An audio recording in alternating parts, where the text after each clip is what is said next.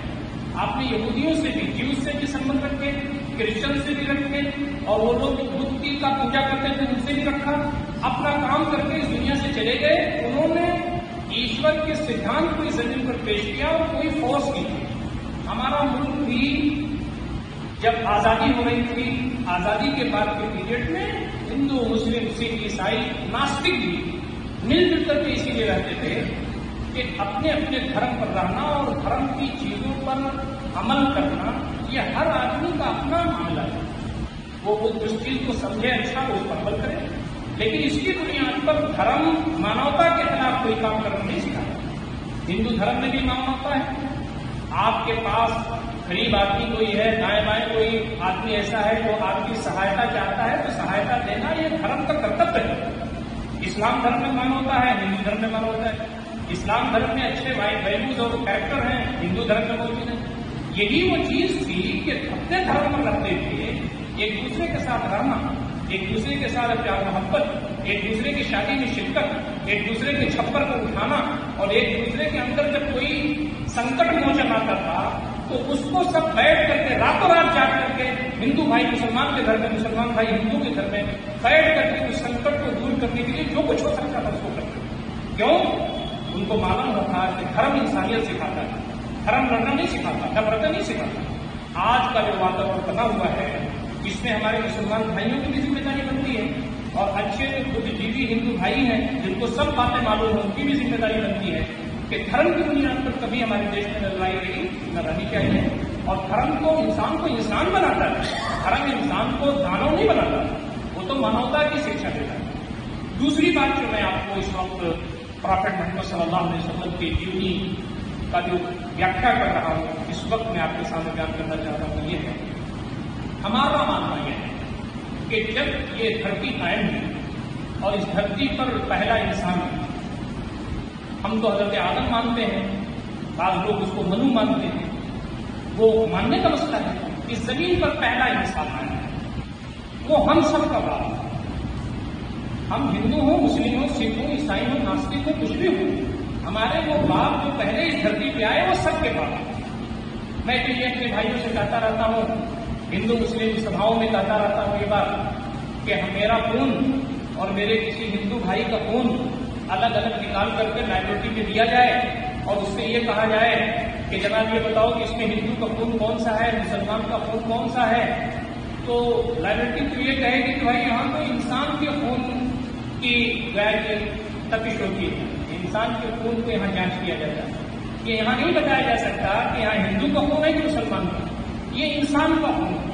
تو ہمارے جو باپ تھے وہ سب کے ایک، اور یہی بات پروفٹ محمد صلی اللہ علیہ وسلم نے سب سے بڑی بات جو فرمائی ہوئی، یا ایھا الناس انا خلقناکم من ذکر وانثى وجعلناکم شعوبا وقبائل لتعارفوا ان اکرمکم عند اللہ اتقاکم۔ اے لوگوں، اے مسلمانوں، نیند آ گئی، یا ایھا الناس، وہ کمپلیٹ ہیومن کائنڈ، اے سمپورن مانو جائے، ہم نے تم کو ایک مرد ایک عورت سے پیدا کیا، تمہارے باپ تمہارے ماں ایک تھے، کہ ہم نے پھیلا دیے انسانی زمین پر اور کہا کہ ہم نے تم کو ایک ماں اور ایک باپ، ایک مرد ایک عورت سے پیدا کیا، اور تم کو قبیلوں میں، جماعتوں میں، مختلف حصوں میں ڈسٹریبیوٹ کر دیا ہے، اس لیے تاکہ تمہارا آئیڈینٹیفیکیشن ہو سکے، لتعارفوا، تاکہ تمہارا پریچے ہو سکے۔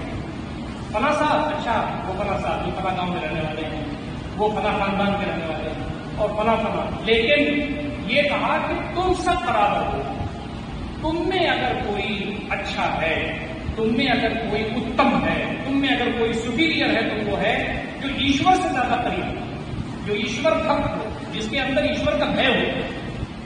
ہم اس کو اپنے اردو میں یہ کہتے ہیں کہ خوف خدا خشیت الہی جس کے اندر زیادہ ہو، جو اپنے باپ کے خلاف گواہی دینے کے لیے تیار ہو، جو اپنے بیٹے کے خلاف حق کی گواہی دینے کے لیے تیار ہو کورٹ کے اندر، جو اپنے خاندان کے خلاف بولنے کے لیے تیار ہو، وہ اپنا غیر نہ دیکھے، جو صرف اللہ کی باتیں اور نبی صلی اللہ علیہ وسلم کی باتوں کو اپنی زندگی میں لائے، چاہے وہ اپنے خلاف پڑھتا ہو، چاہے اپنے ماں باپ کے خلاف پڑھتا ہو، چاہے وہ اپنے رشتے داروں کے خلاف پڑھتا ہو، تو پہلے جو اس دنیا میں انسان آئے ہماری اپنی معلومات کے مطابق ہمارے دھرم کے انوسار وہ پہلے انسان بھی تھے اور پہلے پروفٹ بھی تھے، پہلے یشوع بھی تھے۔ حضرت آدم علیہ السلام کو اللہ رب العزت نے پہلا انسان بنایا اور پہلا پروفٹ بھی بنایا۔ اب جب ان کے بچے اس دنیا میں پھیلنا شروع ہوئے تو انہوں نے ایشوری سدھانت ان کو دیے کہ جس ایشور نے ہم کو پیدا کیا ہے، سرشٹی کو رچایا ہے اور ہم آپ کو پیدا کیا ہے، یہ سب ہماری خدمت کے لیے بنایا ہے۔ یہ سورج، یہ چاند، یہ زمین، یہ آسمان، یہ ندی و نالے، یہ سمندر، یہ پہاڑ، یہ زمین پر اگے ہوئے پیڑ، لگاتی ہوئی کھیتیاں، یہ اناج، یہ قسم قسم کے پھل، ان تعدوا نعمت اللہ لا تحصوها، اللہ کی نعمتوں کو شمار کرو تو شمار نہیں کر سکتے، یہ سب تمہارے لیے بنائی گئی اور تم کو رسپانسبل بنایا گیا۔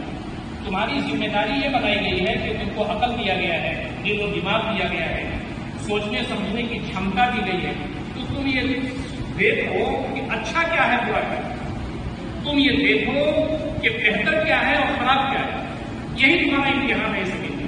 تو یہ جو تمہارے پہلے نبی بتا رہے ہیں، پہلے یشوع بتا رہے ہیں کہ ایشور کی آجنا پالن کرنا اور اس زمین پر مانو بن کر کے رہنا اور اس زمین پر سکھ اور چین اور انصاف اور ظلم کے خلاف کام کرنا، یہ تمہارا جو کام ہے، یہ کام تم کرتے رہنا۔ لیکن آدم علیہ السلام کا جب انتقال ہو گیا تو ان کے بچوں میں وہ چیزیں آ گئیں جو شیطان چاہتا تھا۔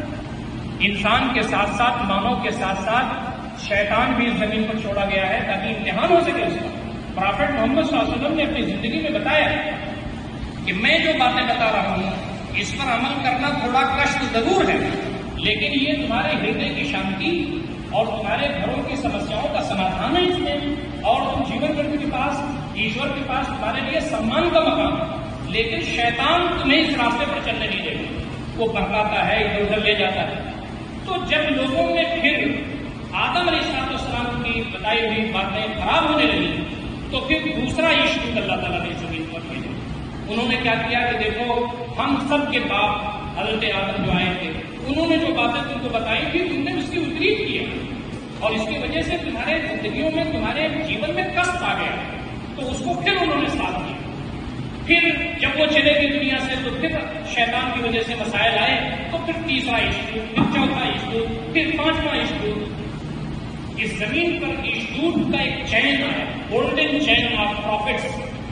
اس زمین پر ایک پیغمبر، ایک یشوع آتا تھا، اس کی باتیں بگڑ جاتی تھی، دوسرا آتا تھا، تیسرا آتا تھا، چوتھا آتا تھا۔ ہندو دھرم میں بھی بات یہ موجود ہے کہ جب فساد پھیل جاتا تھا، ظلم پھیل جاتا تھا، تو ایشور کی طرف سے اس کو سدھارنے کے لیے بڑے لوگ بھیجے گئے۔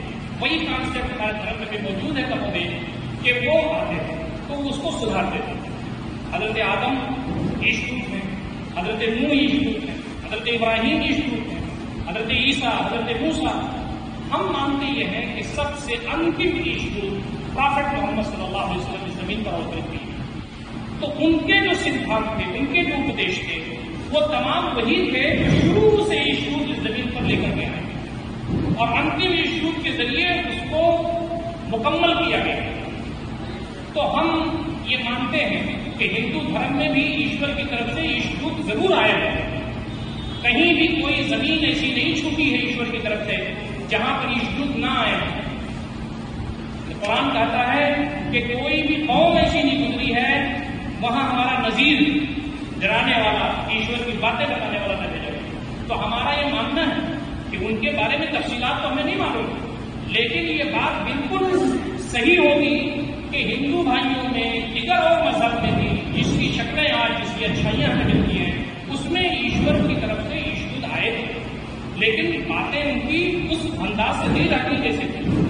تو پرافٹ محمد صلی اللہ علیہ وسلم، ایشور جب سب کا ہے، ہندو کا ہے، مسلم کا ہے، سکھ کا ہے، عیسائی کا ہے، جب ایشور سب کا ہے تو ایشور کا جو یشوع ہے وہ بھی ساری انسانیت ہے۔ آدم علیہ السلام سب کے تھے اور جتنے بھی یشوع آئے سب ساری انسانیت کے تھے۔ انتم یشوع پرافٹ محمد صلی اللہ علیہ وسلم انتم ہے کہ نہیں ہے، جس کو جانچنے کا بھی الگ پیمانہ موجود ہے، وہ پڑھنے لکھنے والے، شودھ کرنے والے، ریسرچ کرنے والے اس کو دیکھیں۔ لیکن میں آپ سے ایک بات شیئر کرنا چاہتا ہوں کہ مسلمان کے لیے لازمی ہے کہ جتنے بھی یشوع شروع سے لے کر کے اب تک آئے ہیں سب پر اس کا ایمان۔ اگر مسلمان کسی بھی ایک عیش دودھ کا انکاری ہوتا ہے تو مسلمان نہیں رہتا. میرے خیال سے ہندو بھائیوں کو یہ بات معلوم ہے کہ نہیں معلوم ہے؟ ہمارے بہت سارے مسلمان بھائیوں کو یہ بات نہیں معلوم ہوگی. نبی اکرم صلی اللہ علیہ وسلم کو ہم آخری پیغمبر انتم عیش دودھ مانتے ہیں. آپ صلی اللہ علیہ وسلم پر ایمان لانا، آپ کو آخری پیغمبر سمجھنے کے ساتھ ساتھ آپ سے پہلے جتنے بھی عیش دودھ آئے ہیں سب کو عیش دودھ ماننا یہ ہمارے ایمان میں شامل ہے. کوئی مسلمان اگر کسی بھی عیش دودھ کو نہیں مانتا ہے اس کا ایمان خطرے میں بھی مومن نہیں. اسی لیے ہم حضرت عیسیٰ کو پیغمبر مانتے ہیں، عیش دودھ مانتے ہیں. حضرت موسیٰ کو عیش دودھ مانتے ہیں، حضرت ابراہیم کو عیش دودھ مانتے ہیں، حضرت نوح کو عیش دودھ مانتے ہیں، حضرت آدم کو عیش دودھ مانتے ہیں. ہندو بھائیوں کے اندر بھی اگر عیش دودھ ایشور کی طرف سے جو آئے ہوں جن کے بارے میں ہمیں نہیں معلوم ان کو بھی ہم عیش دودھ مانتے ہیں.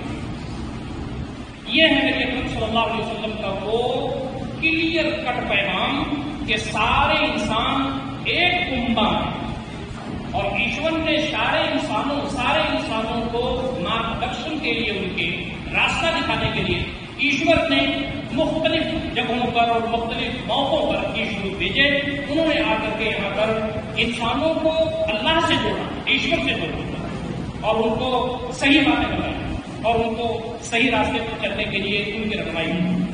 اب میں آپ کے سامنے تھوڑی سی دیر کے لیے وہ باتیں آپ کے سامنے بتانا چاہتا ہوں جو پروفٹ محمد صلی اللہ علیہ وسلم کے بنیادی اپدیش ہیں، مکھ اپدیش. پہلی بات انہوں نے بتائی کہ یہی تھی، جیسا کہ میں نے آپ سے عرض کیا کہ پہلی بات ان کی یہی تھی کہ سارے انسان برابر ہیں. اور یہی وہ بات تھی کہ آپ کی آواز پر لبیک کرنے والے، آپ کی آواز پر آگے بڑھنے والے ہر طرح کے لوگ، اس میں امیر بھی تھے، غریب بھی تھے، آقا بھی تھے، غلام بھی تھے، کالے بھی تھے، گورے بھی تھے، اس جگہ کے رہنے والے بھی تھے، اس سے باہر کے رہنے والے بھی تھے. آپ نے پیار کے ساتھ، محبت کے ساتھ، اپنائیت کے ساتھ، آپ کو معلوم ہے پرافٹ کا جو چریتر تھا اور پرافٹ کے جو اخلاق تھے وہ یہ تھا کہ سب کو اپنا لینے والے تھے، چاہے وہ آپ کے دھرم کو یا آپ کے لائے ہوئی باتوں کو مانے نہ مانے، آپ سب کی سیوا، سب کے کام آنے والے تھے. گاندھی جی نے بہت ہی اچھے انداز میں ان کے بارے میں لکھا، ہمارے دیش کے دھرم گروؤں نے ان کے بارے میں لکھا ہے، اس دیش کے بدھ جیویوں نے ان کے بارے میں لکھا ہے. اسے ہمیں بتانے کی یہاں ضرورت نہیں ہے، ریفرنس دینے کی ضرورت نہیں ہے. تو آپ کی جو سب سے بنیادی بات ہے وہ یہ تھی کہ سب برابر ہے، ایک بات آپ کی اولاد. یہی وہ چیز تھی کہ یہ بتا دی گئی اس وقت بھی کہ نبی کے خاندان سے اور نبی کا چچا جس نے نبی کو سویکار نہیں کیا، انتم عیش دودھ کو مانا نہیں، اس کے بارے میں کہا گیا اپنے گھر کا آدمی صرف نبی کے گھر میں پیدا ہو جانے سے کچھ نہیں ہوتا، نبی کو ماننے کی ضرورت ہوتی.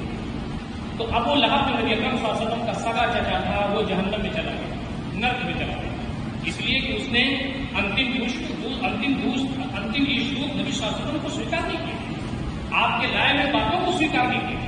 اس نے کہا میری زندگی میرا جیون جیسے ہے ویسے ہی میں ویتیت کروں گا. یقین نہیں کیا اس نے، یقین اگر اس نے کیا ہوتا تو پرافٹ ان سے سمبند رکھنے اور کوئی بات نہیں تھی. وہ انتم عیش دودھ کے مقابلے میں کھڑا ہو گیا اور آپ کو تکلیف دینا شروع کر دیا اور آپ کے خلاف اس نے شریعت رسم کر دیا. تو صورتحال یہ ہوئی کہ پھر جب دشمنی اس نے خوب دشمنیاں کی تو ایشور کی طرف سے اس کے لیے دربھاگ کا معاملہ کیا گیا، یعنی وہ جہنم میں چلا گیا. اب مسلمانوں کے لیے سب سے بڑا مسئلہ یہ ہے کہ مسلمانوں کے گھرانے میں پیدا ہو جانے سے صرف نہیں ملنے والا، پرافٹ کے گھر میں جو پیدا ہو رہا ہے یا جس کے گھر میں پرافٹ پیدا ہو رہے ہیں، جب وہ شخص پرافٹ کی باتوں پر عمل نہیں کرتا اور سب کے بجائے نرک میں چلا جاتا ہے تو عام مسلمانوں کو بھی سوچنا چاہیے کہ مسلمان گھرانے میں پیدا ہو جانے سے ہم جنت نہیں جا سکتے.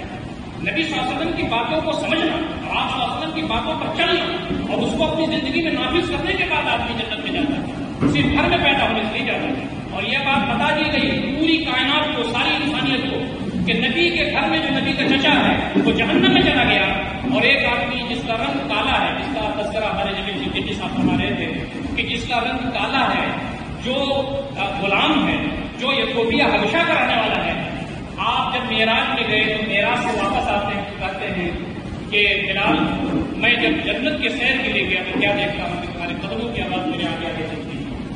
حضرت بلال رونے لگتے ہیں، کہتے ہیں کہ پرافٹ میں وہی جو عام صحابہ کرتے ہیں، عام لوگ جو کرتے ہیں وہی کر لیتا ہوں، کوئی اور بات نہیں ہے، بس اتنا ہے کہ جب وضو کرتا ہوں تو 2 رکعت نفل بھی پڑھ لیتا ہوں. یہ مسلمانوں کو سمجھنے کی بات ہے، غیر مسلم بھائی شاید اس میں نفل کا فضل نماز پڑھیں. تو میں یہ بتا رہا ہوں آپ سے کہ ایک جو غیر جس کی زبان نہیں ملتی، جس کا رنگ نہیں ملتا، جس کا خطے زمین نہیں ملتا، اور جس کی زبان نہیں ملتی، وہ تو پرافٹ کے دل میں اتر گیا اور جنت میں پہنچ گیا، اور اپنے گھر کا آدمی نرک میں چلا گیا۔ یہ کون سا دین لے کر کے پرافٹ صلی اللہ علیہ وسلم دنیا میں تشریف لائے؟ یہ سوچنے کا موضوع ہے۔ تو یہ دین اور اسلام جس کو میں کہتا ہوں شاسن لے کر کے آئے، یہ کسی کی بغوتی نہیں ہے، یہ کسی کا پشتینی حق نہیں ہے۔ پورے یونیورس میں جو شخص یہ کہے گا کہ میں ایشور کی باتوں کو ماننے کے لیے تیار ہوں، انتم پروفیٹ محمد صلی اللہ علیہ وسلم کی باتوں کو ماننے کے لیے ہمیں تیار ہوں، وہ شخص مسلم ہو جائے گا، چاہے پشتینی مسلمان اپنے دین پر رہے نہ رہے، وہ شخص سچا اور پکا مسلمان ہوگا، اور یہ ہو سکتا ہے کہ نماز پڑھانے کے لیے پہلے اسی کو آگے کیا جائے۔ دین اسلام میں چرچ کی اہمیت ہے، دین اسلام میں عمل کی اہمیت ہے، دین اسلام میں زبان کی اہمیت نہیں ہے۔ جو شخص جو کرتب اس کے جس کے اچھے ہیں، جس کے چرتر اچھے ہیں، جو سماج میں منوتا پھیلانے والا، جو پرافٹ کے چرتر کے انوسار اپنے جیون کو وتیت کرنے والا، وہ شخص اس شخص کا سمان ہوگا دین اسلام میں، ورنہ کسی کے گھر میں پیدا ہو جانے سے آدمی کو سور کے اندر پھینکے۔ تو پرافٹ محمد صلی اللہ علیہ وسلم نے پہلی بات یہ بتائی کہ کانسیپٹ آف ایکولیٹی ان اسلام میں کانسیپٹ آف ایکولیٹی ہے، سب برابر ہے، اور یہ بھی فرمایا کہ تم مرد ہونے کی حیثیت سے عورتوں پر تمہارا درجہ بڑا نہیں ہے، تم ان کی نانفا کی ذمہ داری لیتے ہو، کماتے ہو، کھلاتے ہو، اس لیے تمہارا ایک درجہ سمان کا بڑا ہے، ورنہ جنڈر کی بنیاد پر کوئی بھی برتری تمہارے پاس نہیں۔ وہ جو تمہاری عورتیں ہیں، ان عورتوں کا سمان کرنا، ان کا احترام کرنا اور ان کو قدر کی نگاہ سے دیکھنا یہ تمہارا کام ہے۔ پرافٹ کے زمانے میں آپ کو معلوم ہے کہ عورتوں کو، لڑکیوں کو یہ ساری چیزیں جو ٹیکنیکل چیزیں آج ہیں میڈیسن کی ہماری، وہ تو تھی نہیں، سونوگرافی وغیرہ۔ تو بچہ جب پیدا ہوتا تھا تو لوگوں کو معلوم ہوتا تھا کہ لڑکا ہے کہ لڑکی۔ لڑکی پیدا ہوتی تھی تو لے جا کر کے زندہ دفن کر دیتے تھے مکہ کے پیریڈ میں۔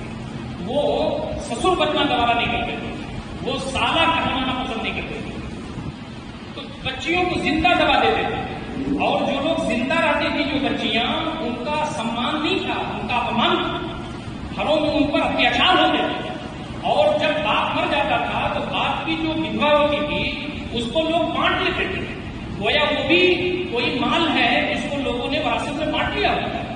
ان کو نہ بولنے کا کوئی ادھیکار تھا، نہ کہنے کا ادھیکار تھا، نہ پیسہ رکھنے کا ادھیکار تھا، نہ سماج میں کوئی ویلو ان کی تھی۔ تو پرافٹ محمد صلی اللہ علیہ وسلم نے فرمایا کہ بھائی یہ ایشوری سدھانت نہیں ہے، ایشوری سدھانت تو یہ ہے کہ مانوتا کی بنیاد پر مرد عورت سب برابر ہیں۔ مرد کو ایشور نے پیدا کیا ہے، اس کو ذرا سخت جان بنایا ہے، اس کی فیلڈ الگ ہے، اور مہیلا کو جو پیدا کیا ہے اور اس کے اندر جو نزاکت پیدا کی ہے تو اس کے اندر کچھ اور خصوصیات ہیں، اس کی فیلڈ الگ ہے، اور مرد اور عورت دونوں مل کر کے زندگی کی گاڑی چلاتے ہیں۔ مرد کی ضرورتیں عورت پوری کرتی ہے، عورت کی ضرورتیں مرد پوری کرتی ہیں، دونوں مل کر کے انسان بنتے ہیں۔ تو تم کسی مہیلا کو مہیلا کی بنیاد پر اتیاچار کرنے نہیں ہو سکتا۔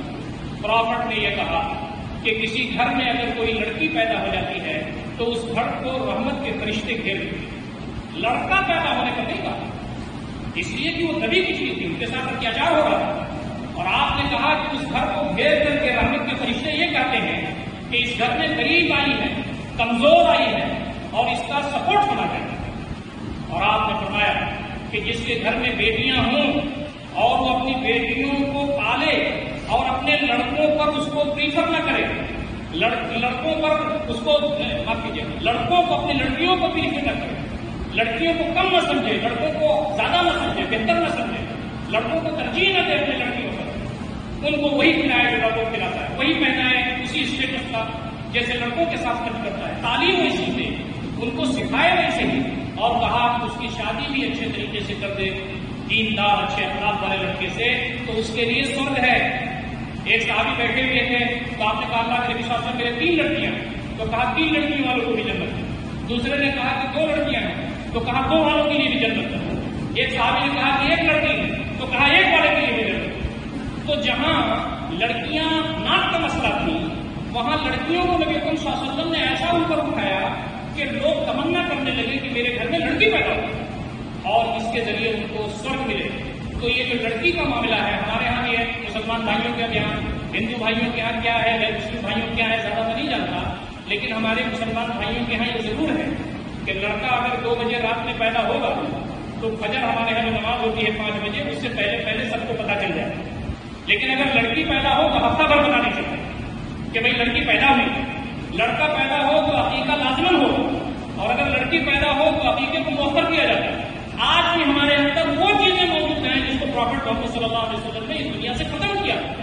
تو مسلمان تو وہی ہے نا، چاہے لڑکا پیدا ہو چاہے لڑکی، وہی خوشی اختیار کرے اور کہے کہ اپہار ہے ہمیں ایشور کی طرف سے، اور ان کی خدمت کر کے، ان کو پال کر کے ہم اس جیون میں بھی سکھ رکھ سکتے ہیں، اور مرنے کے جب آپ ایشور کے سامنے ہوں گے تو وہاں ہمارا رتبہ بلند ہوگا. یہ ہے پروفٹ کے اپدیش.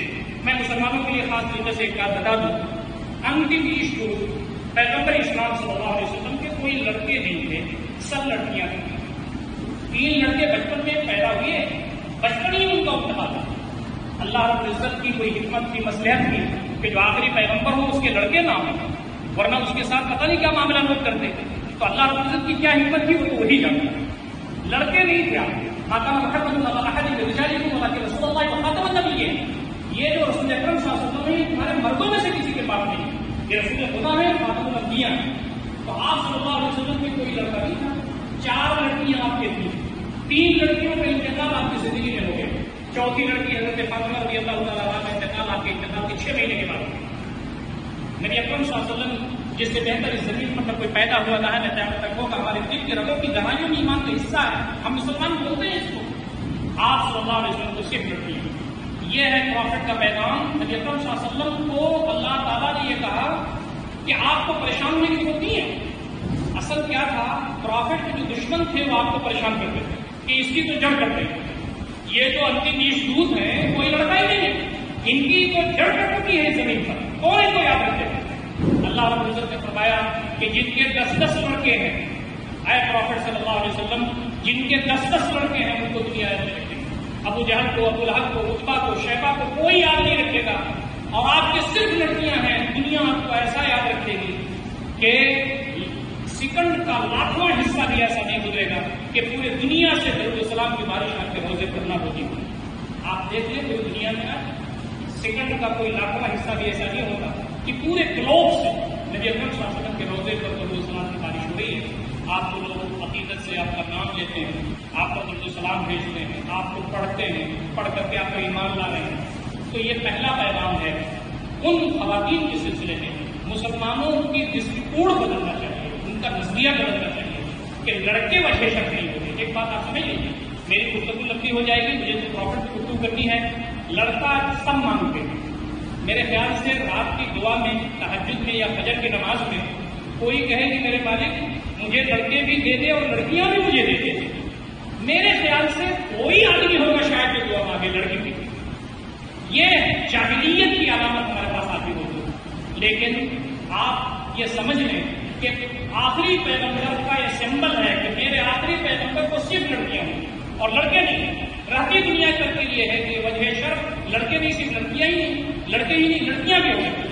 اب لڑکے جو لوگ مانگتے ہیں وہ لڑکا جب بڑا ہوتا ہے تو اللہ تعالیٰ اس کو صحیح راستے پر لگا دے تو ٹھیک ہے، لیکن وہ باہر جاتا ہے. لڑکی تو بیچاری باہر جاتی نہیں زیادہ. آپ کی لگام کسی ہوئی ہے. لڑکا تو نکلے گا ہی، تو وہ گٹکا کھاتا ہے، بیڑی پیتا ہے، لچے کو تنگئی کرتا ہے. وہ لوگ جو زندگی پر کبھی بھی پولیس چوکی کا منہ نہیں دیکھتے، وہ اپنے بیٹے کی وجہ سے پولیس چوکی پہ جاتے ہیں کیسے سے لڑتے، اور وہ آخر میں کہتے ہیں کہ بارے اللہ ہمیں یہ لڑکا ہی نہیں دیتے تو بہت اچھا. تو آپ کو معلوم نہیں ہے کہ آپ کے لیے آپ کے لڑکے زیادہ بہتر ہیں کہ آپ کی لڑکیاں زیادہ بہتر ہیں. قرآن نے اس کو، پوتر قرآن نے جگہ جگہ کہا ہے تم کو نہیں معلوم کہ تمہارے لیے تمہارے لڑکے زیادہ بہتر ہیں، تمہاری لڑکیاں زیادہ بہتر ہیں. اور یاد رکھیے لڑکیاں جس کے پاس ہیں تو گھر میں رحمت تو ہی ہو. ماں کا حصہ بٹاتی ہیں کھانا بنانے میں، باپ کا پیر دباتی ہیں. بڑا بھائی تو اپنا حق سمجھتا ہے کہ اپنی بہن سے کہے کہ میرا پیر دبا. اور جب تک وہ یہاں رہتی ہیں آپ کے گھر پر، آپ کے گھر کو جنت نشان بنائے رہتی ہیں. 7 to 25 24 یعنی کبھی چھٹی بھی نہیں لیتی بیچارے. عید بقرعید کو بھی چھٹی نہیں لیتی. اور جب دوسرے کے گھر چلی جاتی ہیں تو وہ سنتی ہیں کہ ابا کے سر میں درد ہو رہا ہے یا اماں بیمار ہے، فوراً فون کرتی ہیں ابھی کسی نے بتایا کہ باپ کو ہارٹ اٹیک ہوا، اسپتال پہنچایا گیا، لڑکوں کو فون کیا گیا تو لڑکوں نے کہا ٹھیک ہے دیکھ رہے ہیں، اور لڑکی کو فون کیا گیا تو اپنے شوہر کے ساتھ اسپتال پہ پہنچے، لڑکے نہیں آئے، انہوں نے کہا 10,000 میں ڈال دیتا ہوں۔ تو نبی اکرم صلی اللہ علیہ وسلم نے جو دبے پچھلے لوگ نے ان کو اوپر اٹھایا، غلاموں کو اوپر اٹھایا۔ بیوی کے بارے میں پروفٹ نے یہ کہا خیرکم خیرکم لأہلہ وانا خیرکم لأہلی، تم میں بہتر ہے جو اپنی بیوی اور بچوں کے لیے بہتر ہے، اور میں تم تمام میں اپنی بیوی اور بچوں کے لیے بہتر ہے۔ جو شخص اپنی بیوی کے لیے بڑھیا ہو، اس کو اس کا سمان کرے، اس کے ساتھ اچھا ویوہار کرے، اس کے لیے اس کو ستائے نہیں، اس کو ڈانٹے نہیں، اس کے ساتھ اچھے انداز سے رہے، اپنے بچوں کے ساتھ اچھے انداز سے رہے، تو پروفٹ کہتے ہیں کہ وہ بہتر ہے اور میں تمام میں بہتر ہے اپنے رویے اور سلوک کے اعتبار سے۔ پروفٹ کی جو زندگی ہے اس میں یہ بات ہم کو ملتی ہے کہ کوئی عورت اگر اپنے شوہر کے بارے میں یہ کہہ دے کہ یہ بہت اچھے ہیں، ان کے چرتر اچھے ہیں، یہ دیندار اور نیک آدمی ہیں، ان کے حساب کتاب اچھے ہیں، یہ بہت اچھے انسان ہیں، تو جنت میں جانے کا، سورگ میں جانے کا راستہ صاف ہو جاتا ہے۔ بیوی کی گواہی شوہر کے لیے بڑی اہمیت رکھتی ہے، اس لیے کہ شوہر کی ساری چیزیں بیوی کے سامنے واضح رہتی ہیں، اس کی انفرادی زندگی بھی، اجتماعی زندگی بھی، لین دین بھی، کھانا پینا بھی، اس کے چرتر، ساری چیزیں واضح رہتی ہیں۔ تو کہا کہ کسی کی بیوی اگر یہ گواہی کسی کے بارے میں دے دے کہ یہ آدمی بہت اچھا ہے، ہمارے شوہر بہت اچھے ہیں اور بہت اچھے سے ہمیں رکھتے ہیں اور گھر میں بڑا واتاورن بڑا اچھا رکھتے ہیں، بچوں کے ساتھ پیار کرتے ہیں، ہماری ضرورتیں پوری کرتے ہیں، اس کے لیے سورگ میں جانے کا راستہ صاف ہو جاتا ہے۔ نبی اکرم صلی اللہ علیہ وسلم کی یہی وہ بات تھی کہ آپ کی جو پہلی بیوی تھی حضرت خدیجہ رضی اللہ تعالیٰ عنہا، آپ کا جو آپ کے ساتھ سہیوگ تھا اس کو نبی اکرم صلی اللہ علیہ وسلم آخر تک یاد رکھتے تھے۔ حضرت عائشہ رضی اللہ تعالیٰ عنہا جو ہماری ماں ہے، نبی اکرم صلی اللہ علیہ وسلم کی زوجہ ہیں، وہ کہتی ہیں کہ خدیجہ رضی اللہ تعالیٰ عنہا کا تذکرہ پروفٹ بہت کرتے تھے۔ تو میں نے ایک مرتبہ پوچھ لیا کہ ان کا تو انتقال ہو چکا ہے، آپ ان کا تذکرہ کیوں کرتے ہیں؟ تو انہوں نے کہا کہ عائشہ تم کو معلوم نہیں ہے، جب لوگوں نے میرا انکار کر دیا تو اس عورت نے میرا اقرار کیا، مشتری مان لیا۔ جب لوگ پریشان کر دیتے تھے، مارتے تھے، پیٹتے تھے، پتھر میرے اوپر ڈالتے تھے، تو گھر میں آ کر کے میری بیوی تسلی دیتی تھی۔ جب لوگوں نے دنیا کی ضرورتوں کو اور ساز و سامان کو میرے لیے بند کر دیا تو میری جو بیوی تھی انہوں نے مانو اسباب میرے لیے کھول دی، میرے ان سے چہتے بیٹے ہیں۔ اور یہی وہ رتبہ ہے اس بیوی کا، بیوی کی حیثیت سے کہ ایک مرتبہ حضرت جبریل علیہ السلام تشریف لائے، انہوں نے کہا اللہ کے نبی صلی اللہ علیہ وسلم خدیجہ کہاں ہیں؟ تو نبی صلی اللہ علیہ وسلم نے فرمایا گھر کے اندر ہے۔ تو کہا اللہ کے نبی صلی اللہ علیہ وسلم خدیجہ کو بتا دیجیے کہ اللہ رب العزت نے ان کو سلام بھیجا۔ واحد خاتون ہے جس کو اللہ رب العزت نے عرش سے حضرت جبریل کے ذریعے سلام بھیجا۔ تو خواتین کا مقام بہت بلند ہے۔ نبی صلی اللہ علیہ وسلم نے یہ بھی بتایا کہ اپنے گھر کو اگر بہتر رکھنا ہے تو میاں بیوی کے تعلقات ہمارے اچھے ہونے چاہیے، اور آپ صلی اللہ علیہ وسلم نے یہ بھی فرمایا کہ تمہارے جو لڑکے ہیں یہ تمہارے لیے صدقے جاریہ ہیں۔ صدقے جاریہ کا مطلب ان کو اچھا بناؤ گے، ان کے چرت کو اچھا بناؤ گے تو اس زمین پر جتنا بھی اچھا کام وہ کریں گے اس کا ثواب، اس کا پنیہ تمہیں ملتا رہے گا، اور جب قبر میں ہوگے تب بھی تمہاری قبر روشن رہے گی، اور جب حشر میں جیون مৃত্যু کے پشچات ایشور کے سمجھ کھڑے ہوگے حساب کتاب کے لیے، وہاں بھی تمہارے لیے آسانی ہے۔ تو یہ اولاد تمہارے لیے زحمت نہیں ہے، ان کو پڑھانا، ان کو لکھانا، ان کے چرتر کو اسٹیبلش کرنا، ان کے اخلاق کو بنانا یہ تمہاری ذمہ داری ہے۔ اور ماں کے بارے میں فرمایا کہ ماں کے قدموں کے نیچے جنت ہے۔ آپ اندازہ کیجیے ہمارے نوجوان جو ممبئی میں ٹہلتے ہیں اور گھومتے ہیں، یہاں رہتے ہیں، اور شادیاں جب ہو جاتی ہیں تو ماں کو بھول جاتے ہیں اور اپنی بیوی کے چکر میں اپنے ماں باپ کو پریشان کرتے ہیں۔ میں اسی دیہات کرانے والا ہوں، وہ لڑکے جو کبھی بھی ماں باپ کو نہیں پوچھتے اور یہاں بیچارے وہ پریشان حال ہو کر کے ان کا انتقال ہو جاتا ہے، تب وہ بمبئی سے کہتے ہیں کہ رکو میرا انتظار کرو، میں جنازے میں آؤں۔ اب تمہارے جنازے میں آنے سے کیا فائدہ ہوتا ہے؟ نبی اکرم صلی اللہ علیہ وسلم نے فرمایا کہ باپ جنت کا دروازہ ہے اور ماں جو ہے وہ اس کے قدموں کے لیے جنت ہے۔ تمہیں جنت چاہیے تو گھوم گھوم کے دعائیں نہ کرو، کسی سے ملتے ہیں بھائی صاحب کے لیے دعا کیجیے، مولانا صاحب نے دعا ماں کے چرنوں میں بیٹھے، باپ کے قدم چھوؤ، ماں کا پیر دباؤ، ماں کے پاس بیٹھ کر کے باتیں کرو اور ماں کی ضرورتیں پوری کرو۔ اور ایک بات یاد رکھیے، ماں اور باپ کو کبھی بھی یہ موقع نہیں دینا چاہیے کہ وہ آپ سے پیسہ مانگے، نہیں، یہ پروفٹ صلی اللہ علیہ وسلم کی تعلیمات نہیں ہے۔ تمہیں اندازہ ہونا چاہیے، اندازے سے پہلے بھی تم ماں باپ کی ضرورتیں پوری کرو، کچھ پیسے ان کے جیب میں ڈالے رکھو، اور ڈالنے کا طریقہ یہ کبھی بھی اختیار مت کرنا کہ تم پیسہ دو اور ماں باپ پیسہ لیں. نہیں، اپنے دامن میں پیسہ دو اور ماں باپ اوپر سے ہاتھ لے کر کے پیسہ نکالو. تمہارا ہاتھ اوپر ہو جائے اور ماں کا ہاتھ نیچے ہو جائے، باپ کا ہاتھ نیچے ہو جائے، نہیں چلنے والا. ماں باپ کا ہاتھ ہمیشہ اوپر رہنا چاہیے. اس لیے اپنی رقم اپنے سامنے میں رکھو اور ماں باپ اوپر سے اس میں سے نکال کر کے رقم لیں. یہ تمہارے چرچ ہونی چاہیے، تمہارا اخلاق ہونا چاہیے. اور وہ لڑکے دنیا میں ماں باپ کا احترام نہیں سمجھتے، مرنے کے بعد روتے ہیں زمین. یہ سائبان ہے، یہ ماں جنت اس کے قدموں پہ ہے اور باپ سائبان ہے. اس نے گرمی اور ٹھنڈا اور برسات کو جھیلا ہے، اس نے فاقہ کیا ہے. اس کے بعد کہ تم آگے بڑھو اور تمہیں دنیا میں کھڑا ہونے کا اور ایک عام شہری کے طور پر زندگی گزارنے کا موقع ملے تو دین اس بات کے سکھان کیے. تو میں یہ عرض کر رہا تھا گفتگو کیونکہ پروفٹ صلی اللہ علیہ وسلم کی طرح ہے نا، ایک چیز آپ شروع کیجیے تو دوسری نکل آتی ہے، تیسری نکل آتی ہے. تو میں آپ سے عرض کرنا چاہ رہا تھا کہ پروفٹ نے کانسیپٹ آف ایکولیٹی بنا، سارے لوگ برابر ہیں. کوئی آدمی خاندان کی بنیاد یا اپنی نسل کی بنیاد پر کھڑا نہیں. میں غیر مسلم بھائیوں سے کیا کہوں، اور میں جب کبھی گفتگو کرتا ہوں غیر مسلم بھائیوں کی سبھا میں تو میں کوشش ایسا کرتا ہوں کہ کوئی بھی جملہ ایسا نہ نکلے جو ان کے دھرم کے لحاظ سے یا ان کے سمان کے لحاظ سے کوئی پریشانی پیدا کرے. نہیں، وہ ہندو بھائی ہمارے بھائی ہیں، سکھ بھائی عیسائی بھائی ہمارے بھائی ہیں. ان کا مذہب اور ان کی چیزوں کا سمان اسلام سکھاتا ہے. قرآن بیان کرتا ہے وَرَسُولُ الَّذِينَ يَدْعُونَ مِن دُونِ اللَّهِ فَيَسُبُّ اللَّهَ عَدْوًا بِغَيْرِ عِلْمٍ. اے صحابہ کرام، تم یہ جو لوگ دیوی دیوتاؤں کو پوجا کرتے ہیں ان کو برا بھلا کبھی مت کہنا، ورنہ یہ نائبی کی بنیاد پر اللہ تعالیٰ کو ایشور کو برا بھلا کہنے لگیں گے. جب آدمی کسی کو غلط کہتا ہے تو آدمی کے اوپر عصبیت آ جاتی ہے، یعنی وہ بھی بغیر سوچے سمجھے دوسرے کو غصہ جتاتا ہے. سارے دھرموں کا سمان نبی اکرم صلی اللہ علیہ وسلم نے سکھایا، سارے دھرموں کا احترام، سارے دھرم گروؤں کا احترام نبی اکرم صلی اللہ علیہ وسلم نے سکھایا. آپ کے یہاں یہودی دھرم موجود تھے، عیسائی موجود تھے، مشرک اور کافر لوگ موجود تھے، سب کا سمان آپ نے کیا. لیکن یہ بتایا جو باتیں میں ایشور کی طرف سے لا رہا ہوں اگر آپ اس پر غور کریں تو آپ کے لیے فائدہ مند ہوگا. تو پروفٹ نے یہ ساری چیزیں لوگوں کو بتائی. آج بھی اس واتاورن میں جہاں نفرتیں پھیل رہی ہیں، مسلمان بھائیوں کی ضرورت ہے، ہندو بھائیوں کو آگے آنے کی ضرورت ہے. جیسے ہمارا دیش آزاد ہوا تھا، دیش آزاد ہونے کے بعد جو واتاورن اس ملک کا تھا، اس دیش کا، کہ ہم سب اپنے دھرموں پر رہتے ہوئے ایک دوسرے سے پیار محبت کے ساتھ ملیں گے اور ایک دوسرے کا سہیوگ کریں گے، اس دیش کی انتی اور ترقی کے لیے کارگر رہیں گے، وہ واتاورن جماعت اسلامی پیدا کرنا چاہتی ہے. اسی لیے ہم نے یہ پروفٹ محمد صلی اللہ علیہ وسلم جو مانتا کہ ایک پیغمبر ہے، یہ ہم نے ابھیان چھیڑا ہے، یہ مہم بنا رہے ہیں. دوسری بات جو بہت اہم ہے وہ یہ ہے کہ ہندو بھائیوں کے ہاں ہم یہ کہتے ہیں کہ بڑا مسئلہ کہ بھائی کوئی سر سے پیدا ہوا، کوئی بھجاؤں سے پیدا ہوا، کوئی پیر سے پیدا ہوا اور یہ بھائی فرق ہے، فلاں ہے. ہمارے بہت سارے جو پڑھے لکھے ہندو بھائی ہیں جن سے ہماری ملاقات دلی وغیرہ میں ہوتی ہے یا یونیورسٹیز میں ہوتی ہے تو وہ بھی بتاتے ہیں کہ یہ چیزیں تو ہیں لیکن ہم لوگ بھی اس پر بہت زیادہ یقین نہیں رکھتے. اس پر غور کرنا چاہیے کہ مانو برابر ہے، کسی کے گھر میں پیدا ہونا کوئی بڑا نہیں ہوتا. خیر وہ غیر مسلم بھائیوں کا مسئلہ الگ ہے.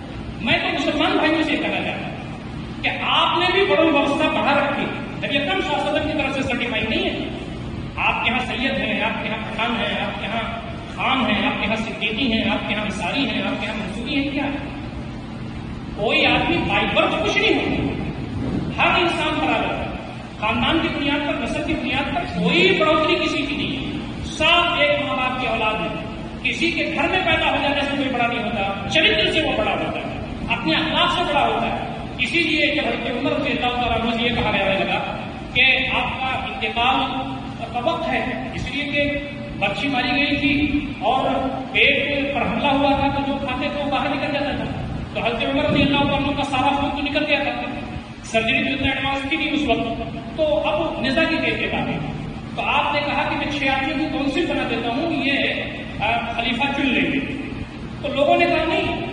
ابو بکر رضی اللہ تعالیٰ عنہ نے جیسے لوگوں سے مشورہ کر کے آپ کو نامنیٹ کر دیا تھا، آپ بھی ایسے ہی کچھ کر دیں گے، ہمیں زحمت میں نہ ڈالیں. تو انہوں نے کہا نہیں، 2 آدمی آج نہیں، اگر وہ 2 آدمی آج موجود ہوتے تو ان میں سے ایک کو خلیفہ بنا دیتے. ایک تو ابو عبیدہ بن جراح رضی اللہ تعالیٰ تعاون امواس جو جنگ کی اس میں انتقال ہو گیا تھا، شہید ہو گئے تھے. اور دوسرے مولا سالمہ کے حذیفہ، آزاد کردہ غلام جو دین میں آزاد کردہ غلام ہوئے، جب وہ آزاد ہوئے دین میں بڑا کام کیا. انہوں نے کہا وہ آدمی اگر زندہ ہو جائے ان کو خلیفہ بنا. دین اسلام ہمارا ذات کو نہیں مانتا، نسل کو نہیں مانتا، آدمی کے اونچ دوسری چیز کو نہیں مانتا، بتاتا ہے کہ کون سا برابر ہے۔ نبی اکرم صلی اللہ علیہ وسلم نے آخری حج کیا، اور آخری حج میں حجۃ الوداع یعنی وداعی جو تقریر آپ کی تھی، وہ وداعی جو حج تھا آپ کا، عرفہ کے میدان میں آپ نے کھڑے ہو کر تقریر کی تھی۔ تقریباً کم و بیش 45 منٹس کے آس پاس وہ آتی ہے وہ تقریر، اور اس تقریر کا چربا یونائٹڈ نیشن آرگنائزیشن نے جو ہیومن رائٹ کا ڈکلیریشن ہے 10 دسمبر کو جو مناتے ہیں، اس کا چربا پورا موجود ہے۔ پڑھیے، آپ حجۃ الوداع کو پڑھیے، اردو میں بھی ترجمہ ہے، آپ یونو کا جو ہیومن رائٹ کا ڈکلیریشن ہے وہ بھی پڑھیے، دونوں کو ملائیے۔ لگتا ایسا ہے کہ کسی جانکار آدمی نے اس میں سے لے کر کے لکھ دیا۔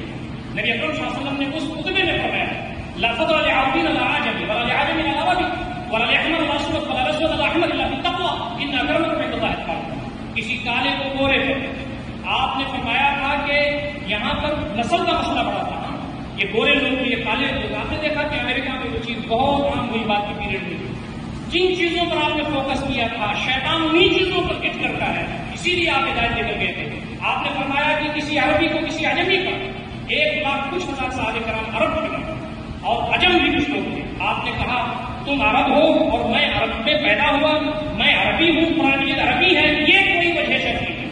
تو کسی عربی کو کسی عجمی کو کوئی فوقیت نہیں، کوئی سبرت نہیں، کسی عجمی کو کسی عربی کو، کسی کالے کو کسی گورے کو، کسی گورے کو کسی کالے کو، اللہ بالتقویٰ، اللہ کا بھر ہے، ایشور کا ہے، خوف خدا، فیئر آف گاڈ، یہ اہمیت ہے اس کی، اس کے لحاظ سے چلنا۔ آج ہمارے یہاں ہم کہتے ہیں کہ ہم سید ہیں، ہماری شادی سید میں نہیں ہوگی تو نسل بگڑ جائے گی، ہم خان ہیں تو فنا ہو جائے گا۔ نبی اکرم صلی اللہ علیہ وسلم نے فرمایا اذا خطب الیکم من ترضون دینہ وخلقہ فزوجوہ، تمہارے گھر میں اگر کوئی لڑکا تمہارے لڑکی کے لیے پیغام شادی بھیجے، حالانکہ ہمارے یہاں بگڑ گیا ہے، نبی صلی اللہ علیہ وسلم فرماتے ہیں پیغام شادی کوئی لڑکا تمہارے درمیان بھیجے، اگر اس کی دینداری اور اس کے اخلاق سے مطمئن ہو تو بھیجو، اس کا خاندان نہ دیکھو، اس کا جو نسب ہے وہ نہ دیکھو، اس کی جو سیلری ہے وہ نہ دیکھو، اس کے گھر کا اسٹیٹس نہ دیکھو۔ اسٹیٹس دین اسلام میں تقویٰ ہے، اخلاق ہے، کردار ہے، دین اسلام کا اسٹیٹس ہے۔ اذا خطب الیکم من ترضون دینہ وخلقہ فزوجوہ، تم میں سے تمہارے پاس کوئی اگر تمہارے لڑکے کے پیغام شادی بھیجے تو شادی کر دو۔ ان لم تکن، اگر تم ایسا نہیں کرو گے، والا تفعلوا، اگر تم ایسا نہیں کرو گے، تکن فی الارض فتنۃ وفساد عظیم، زمین میں فتنہ پھیلے گا، ایک ایسا فساد پھیلے گا رکنے کا نام لے گا۔ یہ پروفٹ صلی اللہ علیہ وسلم کہتا ہے۔ تو ہمارے یہاں بھی تو بہت کچھ ہے، اور مسلمان غیر مسلم بھائیوں کو یا نان مسلم بھائیوں کو کانسیپٹ آف ریئلٹی پر کیا بات کریں، ورثہ وسطیٰ پر کیا ان سے بات کریں؟ ہمارے سر چھوٹ جاتے ہیں شرمندگی سے جب ہم کسی غیر مسلم بھائی سے یہ کہتے ہیں کہ آپ کے یہاں ورثہ وسطیٰ ٹھیک نہیں ہے، سب مانا ہوتا ہے، سب برابر ہونی چاہیے۔ ہمارے درمیان ساری باتیں سب موجود ہیں۔ اور لڑکی کے بارے میں کہا کہ تم کہن مرد لہٰذا جمالی حوالے جمالی حوالے نسبی حوالے دینی حوالے، لڑکی کی شادی کی جاتی ہے خوبصورتی کی بنیاد پر، مال کی بنیاد پر، نسب کی بنیاد پر، لیکن میری امتیوں دینداری کو ترجیح دینا خوش خرم ہو۔ اب یہ ہمارے مسلمان بھائیوں کے لیے پرافٹ محمد صلی اللہ علیہ وسلم کی تعلیمات یہ ہے، لڑکے کو دیندار بناؤ، لڑکی کو دیندار بناؤ، لڑکے کی شادی دیندار لڑکی سے کرو، دیندار لڑکی کی شادی دیندار لڑکے سے کرو، تو گھروں میں جو بچے پیدا ہوں گے وہ سلطان صلاح الدین ایوبی ہوں گے، وہ محمد بن قاسم ہوں گے، وہ معاذ بن جبل ہوں گے۔ آج لوگ کہتے ہیں کہ یہ لوگ کہاں چلے گئے، اسلام بہت کمزوری میں ہے، مسلمان مارے جا رہے ہیں، پیٹے جا رہے ہیں، پریشان کیے جا رہے ہیں۔ ماؤں کے گود میں جب وہ دودھ پلانے کے ساتھ ساتھ ایمان بھی پلاتی تھی، اور جو بچوں کی تربیت میں انبیاء کے واقعات، صلحاء کے واقعات، صحابہ کے واقعات ان کی گٹھی میں ڈالتی تھی، تب جب آپ کے دین کے ثبوت بنتے تھے۔ تو نبی اکرم صلی اللہ علیہ وسلم کی تعلیمات کانسیپٹ آف ایکٹیویٹی کے سلسلے میں ذرا زیادہ تھا، تو آپ کو وہ پہلو بھی رکھنا چاہیے۔ مجھے بولتا نہیں پتا، 2-4-5 منٹ میں اپنی گفتگو کا ختم کرنا چاہتا ہوں، بہت دیر ہو گئی ہے، آپ حضرات بھی سماعت راشی کر رہے ہیں۔ تو میں دوسری بات جو آپ سے کرنا چاہتا ہوں وہ یہ ہے کہ پروفٹ محمد صلی اللہ علیہ وسلم کی جو اپدیش ہے وہ سمپورن جیون کے سلسلے میں ایک دوسری کوالٹی ہے پروفٹ محمد صلی اللہ علیہ وسلم کی، وہ یہ ہمارے پاس عام طور پر یہ مانا جاتا ہے کہ جو دھرم ہے اس کی سیما صرف مسجد تک یا ہمارے دوسرے دھرموں کی مندر تک یا چرچ تک، اور آپ کو معلوم ہے کہ سٹی نے اپنے چرچ کو اور اپنے گورنمنٹ کو الگ الگ کر دیا۔ دین اسلام کا ماننا یہ ہے کہ دین اسلام پوری زندگی کا رہنمائی ہے، اسلام از دا کمپلیٹ پروڈکٹ، اسلام ساری زندگی کی رہنمائی کرتا ہے۔ یعنی ہم گھر کے اندر کیسے رہیں، ہم پڑوس میں کیسے رہیں، ہم مسجد میں کیسے رہیں، ہم پڑھائی لکھائی کے اداروں میں کیسے رہیں، ہماری روزی روٹی کیسے گزرے، ہمارا لین دین، ہمارے تعلقات، ہمارے معاملات، ہماری معاشرت، ہماری معیشت، ہماری سیاست۔ تو نبی اکرم صلی اللہ علیہ وسلم نے پوری زندگی کو یہ بتایا کہ ایشور کے ادیشوں کے انوسار گزارنا یہ ہے اصل پوری زندگی۔ اسی لیے ہم کہتے ہیں کہ ہمارے جو پیغمبر صلی اللہ علیہ وسلم ہیں وہ مسجد کے اندر امام وقت کے حیثیت سے، آپ صلی اللہ علیہ وسلم گھر کے اندر گھر کے ذمہ دار فرد کے حیثیت سے، آپ صلی اللہ علیہ وسلم بہترین دوستی کے حیثیت سے، نبی اکرم صلی اللہ علیہ وسلم بہترین مربی اور معلم کے حیثیت سے، آپ صلی اللہ علیہ وسلم بہترین تاجر کے حیثیت سے، نبی اکرم صلی اللہ علیہ وسلم میدان جنگ میں سے فیصلہ اعظم کی حیثیت سے، اور نبی اکرم صلی اللہ علیہ وسلم مدینہ شریف میں جو اسلامی اسٹیٹ قائم ہوئی اس کے چیف کی حیثیت سے پوری زندگی نمونہ ہے۔ لقد کان لکم فی رسول اللہ اسوۃ حسنہ، نبی اکرم صلی اللہ علیہ وسلم کی زندگی میں تمہارے لیے بہترین نمونہ۔ تو ہم جو پرافٹ صلی اللہ علیہ وسلم اپدیش لے کر کے آئے، جو سدھانت لے کر کے آئے، اس میں یہ نہیں ہے کہ مسجد میں ہم کو مسلمان بنے رہیں لیکن گھر میں مسلمان نہ ہوں، ہم لین دین میں مسلمان نہ ہوں، ہم اپنی تجارت میں مسلمان نہ ہوں، پڑوس کے ساتھ ہم مسلمان نہ ہوں۔ فرمایا کہ تمہارا پڑوسی بھوکا ہے اور تم کھانا کھا کر کے لیٹے ہوئے ہو، تمہارا ایمان نہیں۔ وہ پڑوسی مسلمان بھی ہو سکتا ہے، وہ پڑوسی ہندو بھائی بھی ہو سکتا ہے، وہ پڑوسی ناستک بھی ہو سکتا ہے۔ فرمایا گیا کہ قسم خدا بھی مومن نہیں ہو سکتا کہ وہ پیٹ بھر کر کے سوئے اور اس کا پڑوسی بھوکا سوئے۔ تو نبی اکرم صلی اللہ علیہ وسلم کی جو سدھانت ہیں وہ سارے سماج کے لیے ہیں، اور فرمایا سماج کے ہر جگہ کے لیے آپ صلی اللہ علیہ وسلم کی باتوں پر اگر عمل ہوگا تو اس ملک میں سکھ اور چین ہے۔ میں ایک اور نقطہ آپ کے ساتھ بیان کر دینا چاہتا ہوں، یہ کہ پرافٹ محمد صلی اللہ علیہ وسلم کی جیونی کو جس نے پڑھا وہ آپ کا ہوگا۔ پرافٹ محمد صلی اللہ علیہ وسلم کے بارے میں مسلمان بھی جانتے ہیں۔ آپ ان سے پوچھیے کہ پرافٹ محمد صلی اللہ علیہ وسلم کے وہ کا جو جیون تھا اس کے مکھ اپدیش کیا تھے، عام نوجوان نہیں بتا سکتے۔ تو معاملہ جانکاری کا ہے، عمل کرنے کا ہے۔ پرافٹ محمد صلی اللہ علیہ وسلم کو جس نے پڑھا یا جس نے ان کے بارے میں جانکاری حاصل کی وہ آپ کا ہو گیا۔ مائیکل ہارٹ ایک بہت بڑا رائٹر ہے، جیو ہے، یہودی، لیکن اس نے 100 عظیم لوگ، 100 بڑے لوگوں پر ایک کتاب لکھی، انگلش میں وہ کتاب موجود ہے۔ پرافٹ محمد صلی اللہ علیہ وسلم کو پہلے نمبر پر رکھا۔ تو ایک سبھا ہو رہی تھی، میرے خیال سے امریکہ کی کسی اسٹیٹ میں ہو رہی تھی وہ سبھا، تو ایسی ہی سبھا ہو رہی تھی، بڑا رہا ہوگا حال۔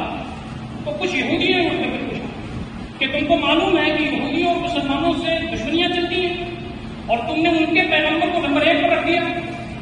تو اس آدمی نے اسٹیج پر آ کر کے جواب دیا کہ ایسا انسان جو پیار کرتا تھا، جو انسانیت کرتا تھا، جو غیروں کو بھی اس نے اپنا بنا لیا اور جس کی اتنی بڑی خدمات ہے، میں نہ چاہتے ہوئے کہ اس کو ایک نمبر پر رکھوں۔ تو یہودی ہونے کے لیے جب اس نے نبی اکرم صلی اللہ علیہ وسلم کو پڑھا تو اس نے کتاب لکھی اور اس میں سب سے ٹاپ پر نبی اکرم صلی اللہ علیہ وسلم رکھا۔ برٹرانڈ شاہ، یورپ کا بہت بڑا آدھار تھا، انگلش میں اس کی دنیا میں دھوم مچی ہوئی اس کی کتاب ہوتی ہے۔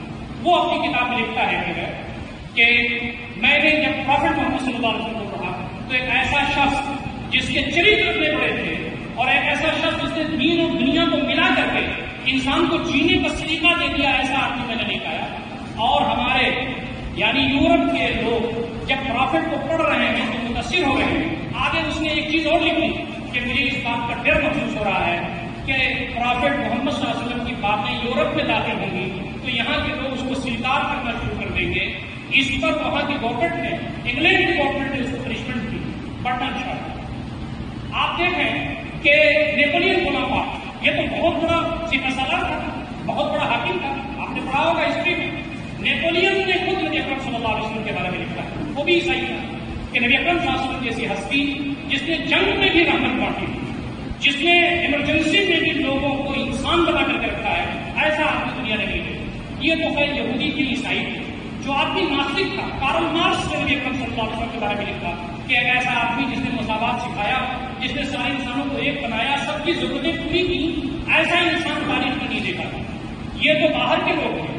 گاندھی جی نے نبی اکرم صلی اللہ علیہ وسلم کے بارے میں لکھا، ہمارے یہاں ہر گروہوں نے نبی اکرم صلی اللہ علیہ وسلم کے بارے میں لکھا، غیر مسلم ہندو بھائیوں نے، کبیوں نے نبی اکرم صلی اللہ علیہ وسلم پر ہندو کبیوں نے نعت تک لکھی ہے، اس کو آپ نے سنا ہوگا، پڑھا بھی ہوگا۔ تو نبی اکرم صلی اللہ علیہ وسلم کا چرتر ہی ایسا ہے، آپ کے اخلاق ہی ایسے ہیں کہ کوئی بھی انسان دنیا میں پڑھے گا تو آپ کا اخلاق، آپ کا کردار، آپ کی محبت، آپ کا پریم، انسانیت کے لیے آپ کا بلیدان، یہ ساری وہ چیزیں ہیں جس کو دیکھ کر کے وہ متاثر ہو۔ بات بڑی لمبی ہو گئی، میں بھی بہت دیر سے تقریر کر رہا ہوں، آپ بھی بہت دیر سے سن رہے ہیں. آخری بات یہ ہے کہ پروفٹ نے یہ تصور دیا کہ دنیا ایسی ہی نہیں رہے گی، ہم سب کو اپنے رب کے سامنے حاضر ہونا ہے.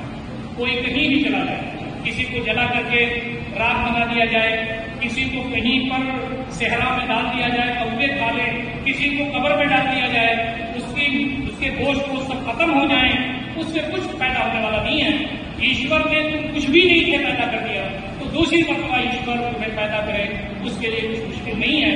تو تمہیں یہاں پارٹ ٹائم بینگ بھیجا گیا ہے. لیبلوکم هو الذی خلق الموت والحیاۃ لیبلوکم ایکم احسن عملا. اسی نے زندگی دی، وہی موت دے رہا ہے تاکہ تم کو آزمائے کہ تم اللہ رب العزت کے لیے کیا کرتے ہو. تو ہم تمام، چاہے ہم مسلمان ہوں، چاہے ہمارے ہندو بھائی ہوں، چاہے ناستک بھائی ہوں، یہ جیون ایک مرتبہ ملا ہوا ہے. یہاں پر ہم کو اپنے ایشور کو یاد رکھنا ہے، ایشور کے اپدیشوں کا آگیا پالن کرنا ہے، تاکہ قبر میں یا کہیں بھی ہم راکھ بن جائیں، کہیں بھی ہوں، ہماری آتما کو شانتی اسی وقت ہو سکتی ہے جب ایشور شانتی دے گا. اور ایشور شانتی اسی وقت دے سکتا ہے جب اس کے آگیا کا پالن ہوگا. تو مجھے بھی ذمہ داری ہے کہ میں ستیہ کی کھوج میں جاؤں کہ ایشور کن چیزوں سے پرسن ہوتا ہے، ان پر عمل کرنا اور اس کو اپنے جیون میں لانا میری ذمہ داری ہے. تو مرنے کے بعد ہم کو اپنے ایشور کے سامنے حاضر ہوگا. آپ یاد کیجیے، ہٹلر نے ہزاروں لوگوں کو مارا، بعض لوگ کہتے ہیں کہ لاکھوں لوگوں کو اس نے مارا. اب اگر ہٹلر کے خلاف مقدمہ چلتا، وہ تو خودکشی کر کے مر گیا، ہٹلر کے خلاف مقدمہ چلتا تو اس کو پھانسی دی جاتی تو ایک آدمی کا بدلہ ہوتا نا، بقیہ لوگوں کو بدلہ کون دے گا؟ کسی آدمی نے 10 آدمی کو قتل کیا اور اس کو پھانسی دے دی گئی تو 9 آدمیوں کا بدلہ کہاں ملے؟ آج دنیا میں ظلم ہو رہا ہے، زیادتی ہو رہی ہے، اتیاچار ہو رہا ہے، لوگ حقوق خراب کر رہے ہیں. یہاں پر امیر غریبوں کو ستا رہا ہے اور جس کو جہاں موقع مل رہا ہے وہ کرپشن کر رہا ہے، لوگوں کے ناجائز حقوق ہڑپ کر رہا ہے. تو ایشور نے یہ کہا کہ یہ بدلے کی جگہ نہیں ہے. پرافٹ صلی اللہ علیہ وسلم نے بتایا کہ تمہارے ایک ایک چیز ریکارڈ ہو رہے ہیں اور جیون مرد کے پشچات جو ہے اپنے ایشور کے سامنے اس کے سمکش حاضر ہونا ہوگا. ایک ایک چیز کو وہ تولے گا. فَمَن يَعْمَلْ مِثْقَالَ ذَرَّةٍ خَيْرًا يَرَهُ وَمَن يَعْمَلْ مِثْقَالَ ذَرَّةٍ شَرًّا يَرَهُ. بھلائی ذرہ برابر کی ہوگی تو دیکھو گے، برائی ذرہ برابر کی ہوگی تو دیکھو گے. تو اصل جو لائف ہے وہ لائف ہے مرنے کے بعد کا. یہ دنیا میں تو سب مر کے جا رہے ہیں. کوئی گوشت روٹی کھا رہا ہے، کوئی چٹنی روٹی کھا رہا ہے، کوئی عزت کی زندگی بظاہر گزار رہا ہے، کوئی آپ کی پریشان حال ہے. سب کی زندگیاں گزر رہی ہیں. ایشور دیکھ رہا ہے کہ حق کے راستے پر کون ہے، ستیہ کے مارگ پر کون ہے، ناحق کون نہیں کر رہا ہے، لوگوں کے ساتھ ویوہار اچھے کس کے ہیں، لوگوں کے کام کون آ رہا ہے، ایشور کا آگیا پالن کون کر رہا ہے. زیادتی کرنے والے اور ظلم کرنے والوں کا وہاں حساب کتاب سب کا ہوگا. وہاں سورگ اس کے ہاتھ میں ہے، نرک اس کے ہاتھ میں ہے. جو شخص سورگ میں چلا گیا وہ ہمیشہ ہمیشہ کے لیے چلا گیا. وہاں نعمتیں ہیں، وہاں اللہ تعالیٰ کی نعمتوں کی نعمتیں ہیں، کبھی موت آنے والی نہیں ہے. اسی لیے مسلمان یہ سمجھتا ہے یہ دنیا کیسے بھی ہو بےمانی نہیں کرنا، یہ دنیا کیسے بھی ہو جائے ہمیں جھوٹ نہیں بولنا، یہ دنیا کیسے بھی ہو جائے ہمیں اتیاچار نہیں کرنا ہے. اس لیے کہ اللہ کے سامنے وہ کیا دکھائیں گے. یہی پیغام نبی اکرم صلی اللہ علیہ وسلم کا ہے. ہمارے اعمال خرابی سے ہی ہمیں اپنے اعمال کو اچھا بنانا چاہیے. پرافٹ محمد صلی اللہ علیہ وسلم کی زندگی پر ہمیں عمل کرنا چاہیے. نبی صلی اللہ علیہ وسلم اس دنیا سے جانے لگے تو آپ نے فرمایا ترکت فیکم امرین لن تضلوا ما ان تمسکتم بہما کتاب اللہ و سنتی. میں اس دنیا سے جا رہا ہوں لیکن 2 چیزیں تمہارے درمیان چھوڑ کر کے جا رہا ہوں، اللہ کی کتاب قرآن مجید اور اپنی زندگی تمہارے درمیان چھوڑ کر کے جا رہا ہوں. مسلمان کی ذمہ داری ہے اس پر عمل کرے، اپنے بچوں کی تربیت کرے، لوگوں کو سکھائے. اور مسلمان کی ذمہ داری ہے کہ قرآن پوتر اور نبی اکرم صلی اللہ علیہ وسلم کی زندگی غیر مسلم بھائیوں کو بھی بتائے، ان کو بتائے کہ ہمارا دھرم کیا ہے. آج ایک ٹولہ ہندوستان میں ایسا موجود ہے جو نفرتیں پھیلا رہا ہے. ہندو مسلم اور ان کے ملک کے اس دیش کی آزادی میں مل کے ایک دوسرے کا چھپڑ اٹھا کے ایک دوسرے کے دکھ درد میں شریک ہو کے سب کا خون شامل ہے اس ملک کی آزادی میں.